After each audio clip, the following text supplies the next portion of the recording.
Hi everyone, so this is Little Miss WOWW. This is my next instalment of the WOW Hours, and I am absolutely thrilled to invite Iain Mackie from Fraser Wealth. How are you, Iain?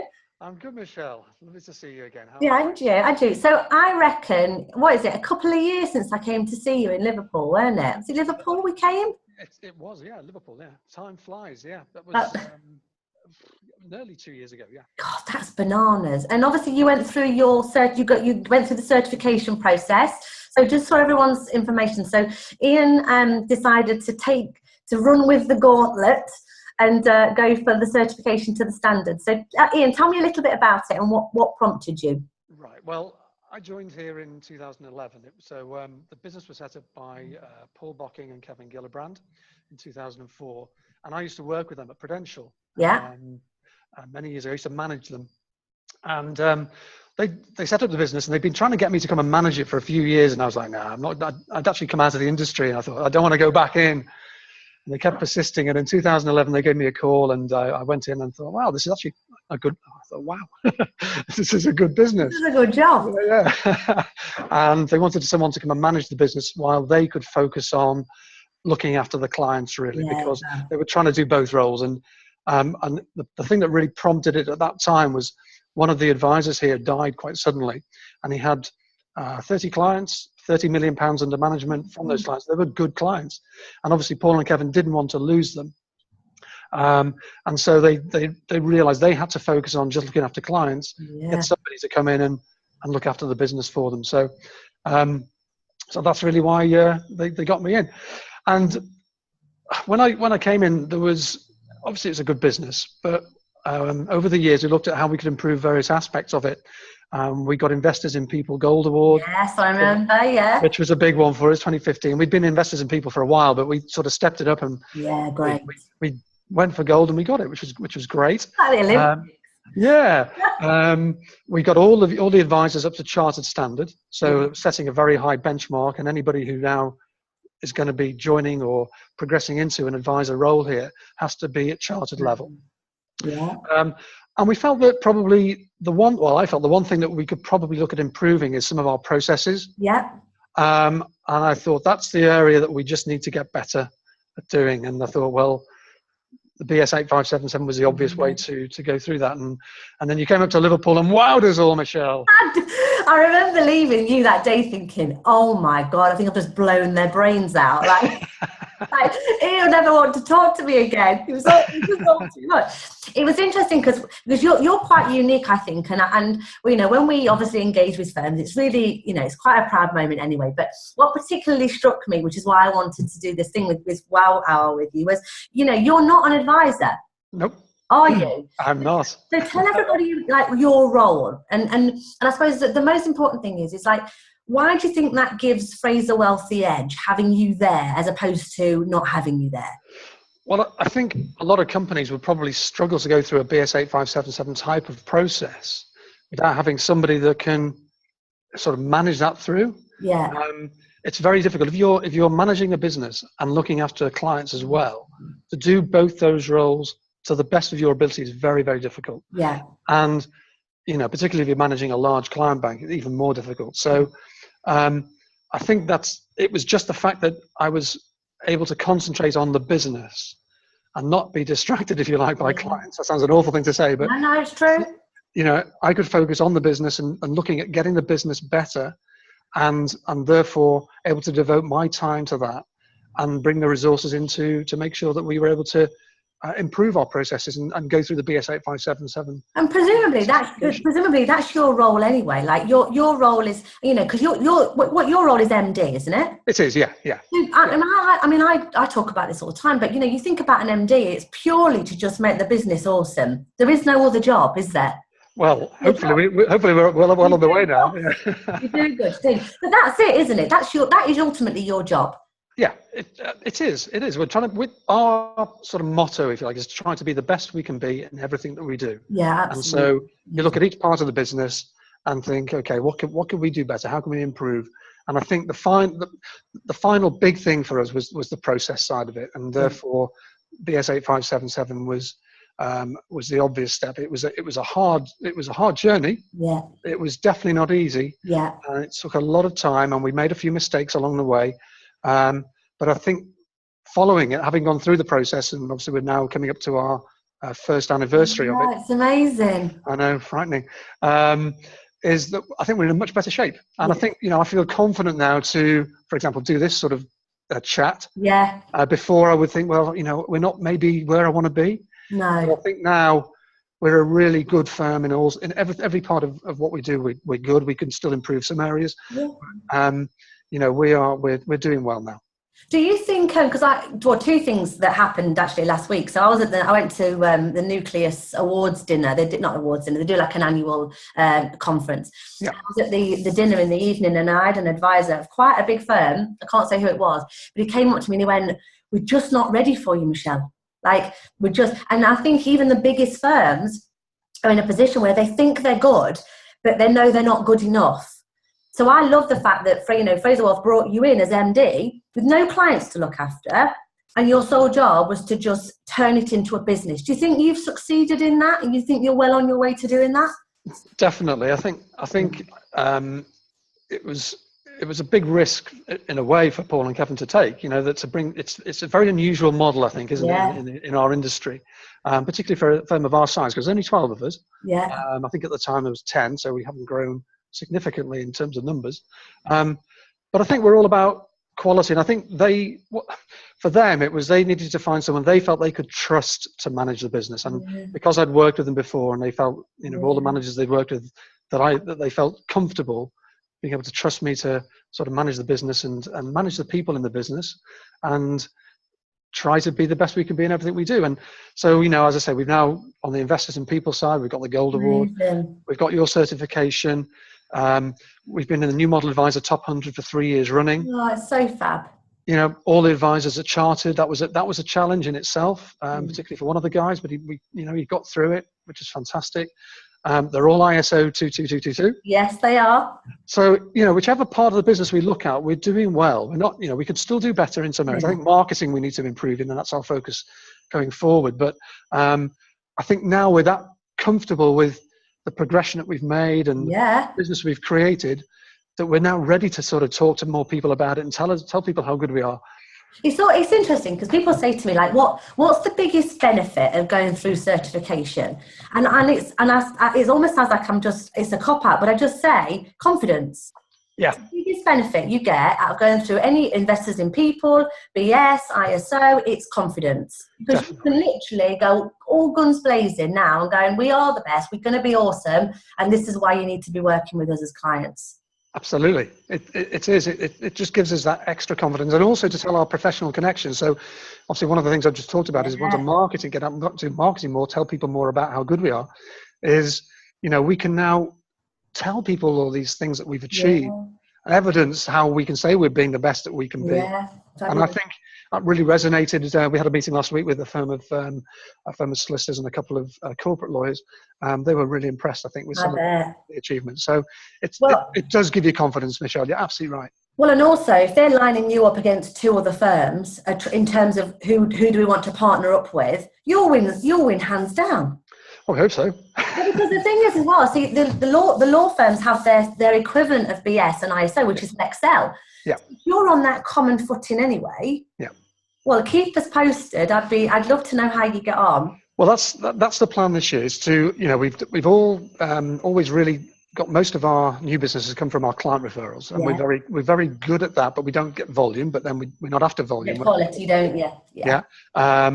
And so again, our message to solicitors and to accountants is, is we're not looking for numbers. We're looking for high quality type of business, and we have evidence that we look after these people really well, and solicitors that have worked with us for a while can, they see how we look after our clients and how we give them a good level of service, and they're happy to use us again and again. So as a business, I mean, you say when you started at 10, you're now at 12. Are you organically growing? I mean, are you, because obviously this interview goes all the way across the profession, presumably you're looking to grow your resources, advisors, administrators, etc. Yeah, well, what we're trying to do is we brought in a couple of trainee power planners. Yeah, great. 2.5 years ago, and they went through the diploma, so they've now become power planners. That was a year ago. Yeah. And they're moving towards advanced diploma. Yeah. And the idea is that certainly one of those will be going through into an advisory role in the future. So we're sort of grooming them to become advisors, but they're going to have to be advanced diploma. Yeah. Go into that role. Totally. So it's setting the standards really high. I think it says something about the business, and people value it when they get there. So it's tough for them. They could become a diploma qualified advisor, but we're not letting them. No, God. But you reap what you sow. Then you'll get the best one. Sadly, I come across firms that just the standards are just poor. Like they'll just take any old Tom, Dick, and Fanny Annie in, and they're not really bothered. They do. Yeah. It's heartbreaking. But I mean, from my perspective, when I was with you and looking at your assessment reports, and unbelievable the amount of work that's gone in. I mean, hats off to you. But you can, because you're doing that. You're doing the job, aren't you? Yeah. Well, and having the right people around you, Michelle, that's vital, isn't it? You've got to have a good team, people you can rely on and trust in to do a good job. Unfortunate that we do have that. Excuse me. That's all right. No, I mean, I loved hanging out with you. It was, although I did feel really guilty when I left. Like I literally just, I got my machine gun out and just annihilated you all, Michelle style. But yeah, so tell me what's really exciting, what's going on in the business that you're really excited about right now. Well, we've just moved. Yeah. We had now that you see, this is a good test for us really, because in October, the old building we were in, we had a meeting with a structural engineer with a number of residents. So we were in a commercial premises at the bottom and then apartments above. And the structural engineer basically said to us at this meeting, "Your building is going to fall down. We just don't know when." So they said, well, it could be 6 months, it could be 6 weeks, it could be 6 days, it could be 6 hours, but we want you all out within 14 days. And we're like, no way. Okay. And of course, in our position, we couldn't wait 14 days. We just had to say, guys, we've got to get out of here. Oh, God. So that was in October. That came. We knew there was a problem with the building, but this just came right out of the blue in terms of how bad this was. So we had to put our business disaster recovery plan. Now you did. And we moved into temporary accommodation for a few months. We had 4 people in one office, 4 administrators in one office. We had 2 power planners in another office, and all the advisors and me were all over. We were working from home. We were dipping into. You can imagine. It was good fun. I bet. But now we're now in a new office, which we've been in for just over a month. Oh, how lovely! And it's a lovely office. It looks lovely. I mean, it looks dead bright and lovely, and glass and modern, and it's really nice. It's really, really good. And so again, people come into the office and they go, "Wow, it's got the wow factor." Oh, it looks lovely. Oh, so wow. It was a lot of pain, but it worked. Where we are now, we're really happy, and I think.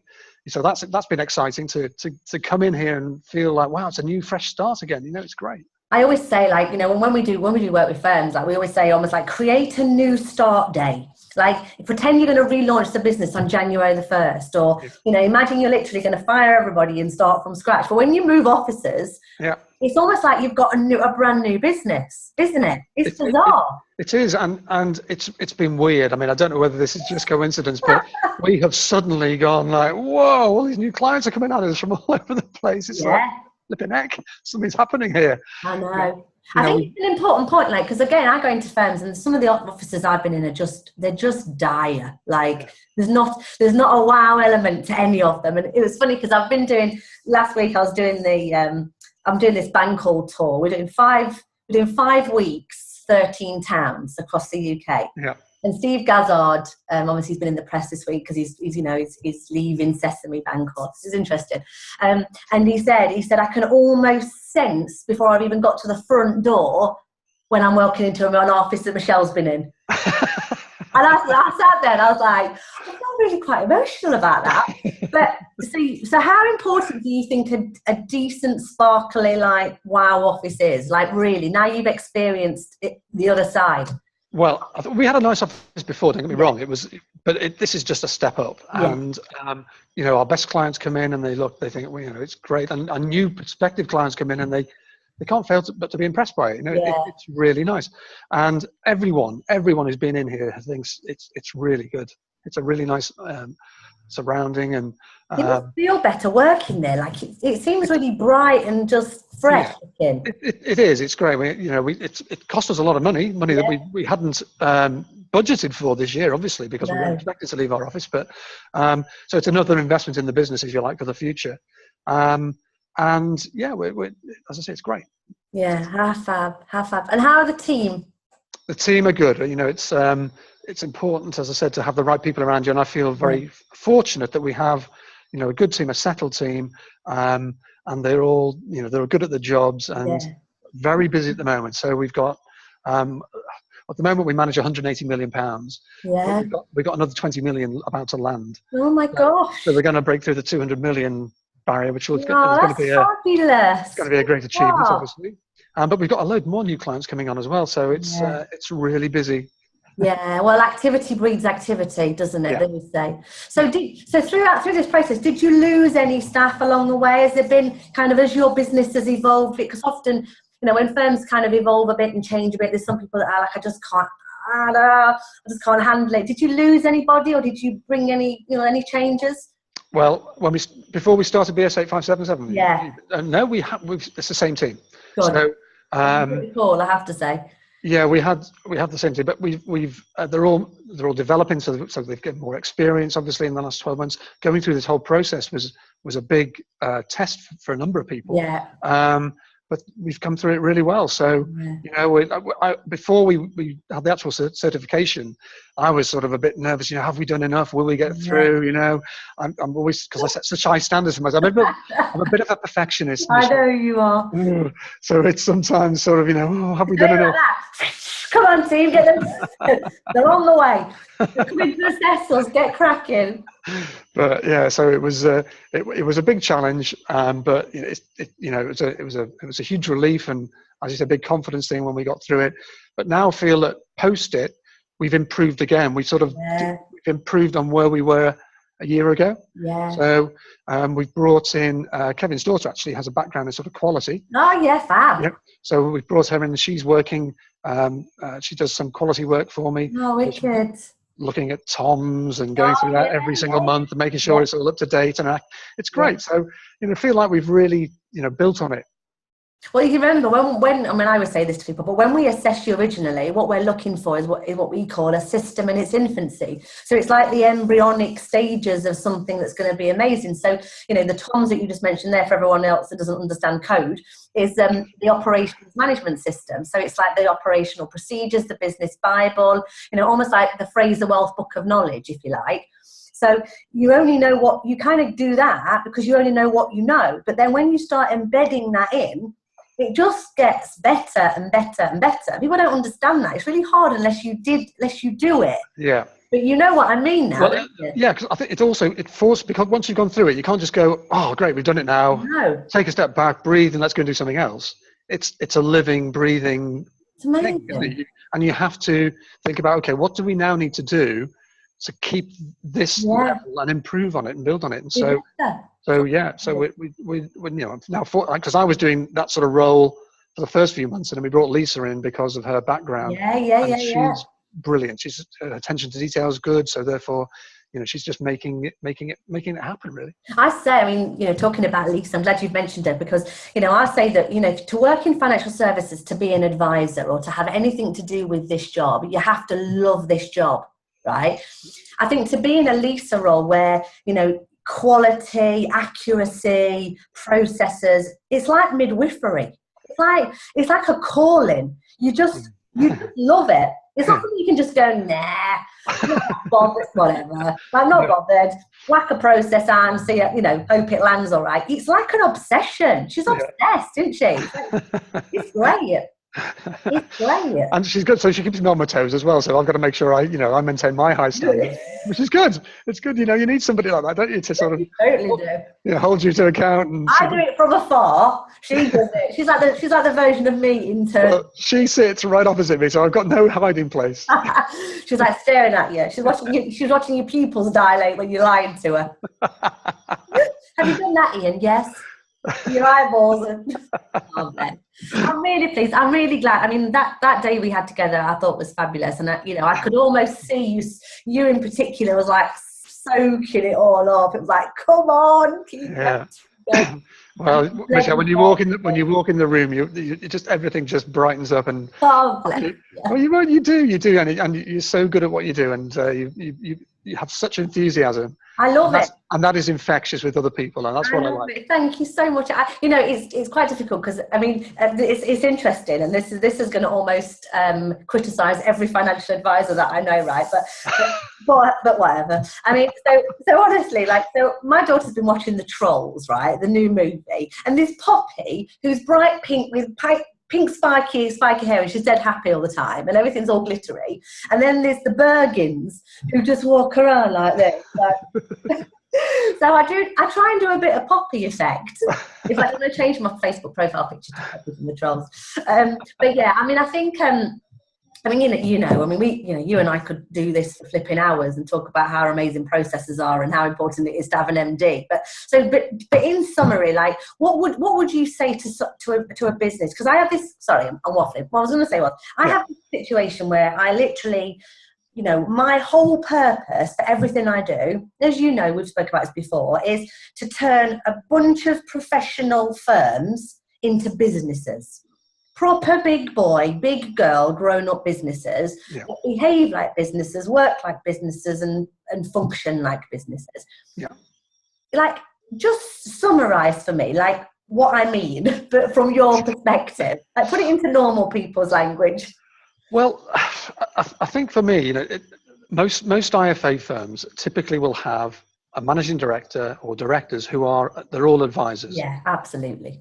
And so, with respect, they're probably only doing some of the key parts of the job, partly doing them, not doing as well as they could, not spending as much time on them as perhaps it needs to get the most for the business. Yeah, absolutely.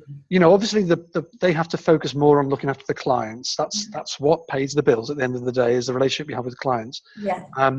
And they want to get that right, but maybe what suffers then is some other aspects of the business. So, whether it be quality, whether it be the relationship with people, whether it be compliance, there's so much involved in running a business, isn't there? Yeah. And so I would encourage people, firms out there, if you to have a look at your business, to think, would it benefit our business to bring somebody in here that can just focus on the business? It's the best client. It's your best client. You think about it. You're like a financial advisor with one client. Yes. I mean, it's like a gift. You imagine if every financial advisor had one client, but that's what you've got ultimately, is one big client. Yes, absolutely. And so what it does is enable, I can spend time focusing on certain aspects of the business and go, right, what can we do to improve this? Yeah. Whereas most MDs who are advisors, they just haven't got the time. I know. That's the problem. So torn. They're so emotionally torn. Like, clients want this, and then you have to turn in and then maybe discipline a member of staff, or come up with make a decision because it's in the commercial best interest of the business. And you can't flick from changing someone's life in 1 minute and then firing somebody in the next. Well, these conversations have to be had. Something has to give, doesn't it? Something has to give. You can't do the whole lot. And obviously, I guess some firms will be thinking of the financial consequences of doing it, and it's a big investment, isn't it, to bring in an MD into a business? Absolutely. But I would, I would encourage it. It is an investment. That's what it is, and it'll help the business grow, in time. Yeah. And if you as an advisor like looking after clients, then focus on that. Do what you do really, really well. Your unique skill, and let somebody else focus on running the business. It works here. I am the MD, but myself, Paul, and Kevin, we run the business together. There's still they're still heavily involved in the decision-making process. They don't abdicate that at all. No. But obviously, I'm helping them to take away the day-to-day mundane. They love you. Like, they must love you. Well, I had my appraisal the other day. I seem to do okay. So that's good. Did it go all right? Like, were they happy? I mean, they must be over the flipping moon with you kicking around. Well, it's gone well, so yeah. I'm really pleased. Honestly, I wish more firms would just take a leaf out of your book and actually listen to what we're saying and think, you know what? And you know what? Even if it's not full time, right? Even if it's Yeah. 2 dadays a week, 3 days a month. It doesn't matter, does it? It could be a consultancy, couldn't it? Absolutely. Yeah. You know any good consultants? Let me have a think. I'm only joking. Look, that's not a plug. God, they'll shoot me. I tell you, I get criticised left, right, centre. Okay, what's the thing? Oh yeah, I don't know if you've seen it kind of on the grapevine, but we're working on developing the power planning standard. So ISO 2 is a natural kind of benchmark for kind of international best practice. Yeah. Well, we obviously recognise that there's quite a gap between advisors with ISO 2 and power planners who still are really trying to kind of find their way. How many power planners have you got in the team at the moment? We've got 2 pure planner, power planners. Yeah. Because what I'd be interested in doing is, and I'm going to be speaking to the guys in the team later, but I almost want some like test firms where they've got BS, they've got ISO across all their advisors, and the power planners have got the power planning standard, because that would give you the absolute full house. Yeah.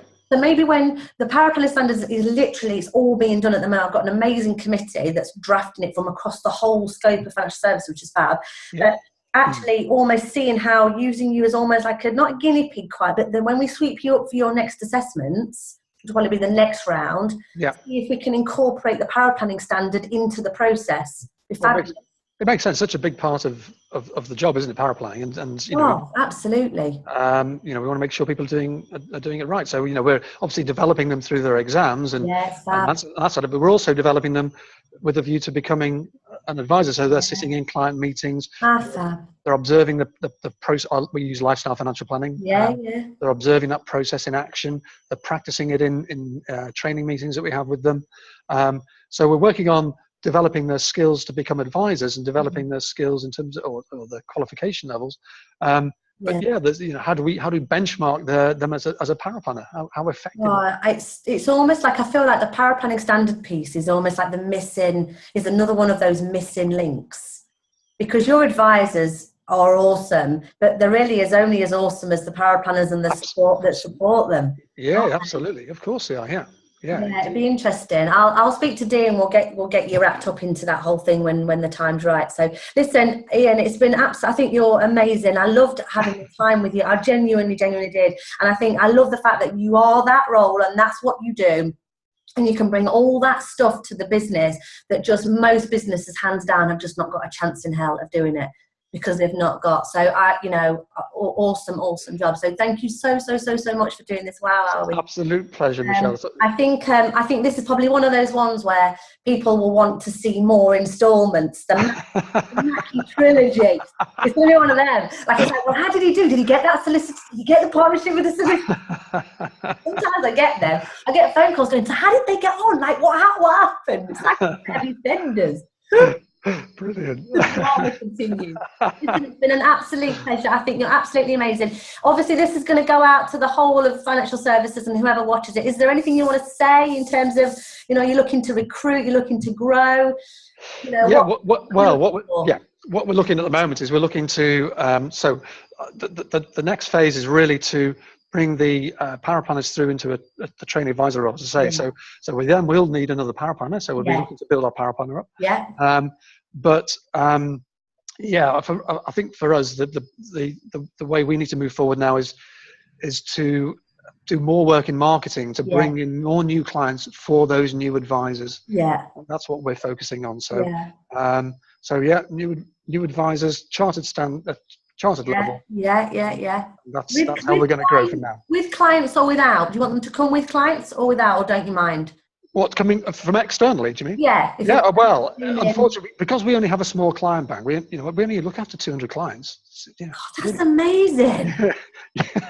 Bloody hell. 200 clients. Hang out in your office. What's the office in financial services? So you're all zenned out those days. I wish. If only. So, if we were going to bring in an advisor from externally, it's very difficult actually finding an advisor who's going to fit in with us. I know. Because we don't look after many clients. The clients are very high net worth, and therefore, we need a chartered advisor who's got a small client bank that they can bring with them. That's really all that would fit in with us right now. It wouldn't add any value to bring a client bank in here that's at a lower level. No, and also, you know, you wouldn't be able to add value to them either. Like, the fit wouldn't work, would it? No, not at all. It's a low quantity, massively high quality. The service must be just unreal, though. Like, with that few clients, with that amount of people. Yeah. Well, everybody, everyone gets seen at least once a year, but more often than not, it depends on the standard, the level they're at. But we've got clients get seen twice a year, get seen 3 times a year, get seen 4 times a year. You know, so it's high level service. We really look after people, and we don't lose clients. We just don't lose them. I think it's fab. I think you bang on. Honestly, I mean, you know, I mean, it's difficult because obviously when you approached us as a business, it was like, well, we need to do this and we need to do that. So these little kind of catch-up calls are like massive success stories for us, because it's like you were here, but you wanted to be here, and and it's great. I think it's fab. I have a bit of a plan, and I'm putting this out there, that I'm trying to remove myself from service delivery, just because I'm developing new stuff all the time, new solutions for you lot. And I said to the team in the last team meeting, it didn't go down very well. I did say this. I said, all I want to do all day is stand on a stage and speak, and just turn up at advisors' offices for free and just hang out with them all day. Marty was starting to like hyperventilate. He's like, where's all the money going to come from? He was like, Helen's thinking, I'm never going to organise that itinerary. Like, I'm going to come. I'm going to phone you up and go, can I come and hang out in Liverpool for a day? We'll go to dinner at the Albert Dock. We'll hang out. Would that be all right with you if I did that? Michelle, that'd be wonderful. Do you know what though? You should play to strengths. Your strengths are with people and infusing people. That's what you. But I do it for free, and this is my problem. This is why they all start hyperventilating. I'm like, but I love advisors. I just want to go and hang out with them. They're like, really? I'm like, yeah. I'm coming. I'll come up. I promise. I'll add you to my little list. Ian, it's been an absolute pleasure. I love chatting to you. Thanks, Michelle. To everybody in the team from Paul, and we'll catch you soon. Fantastic. Thank you very much, Michelle. Take care now. Bye.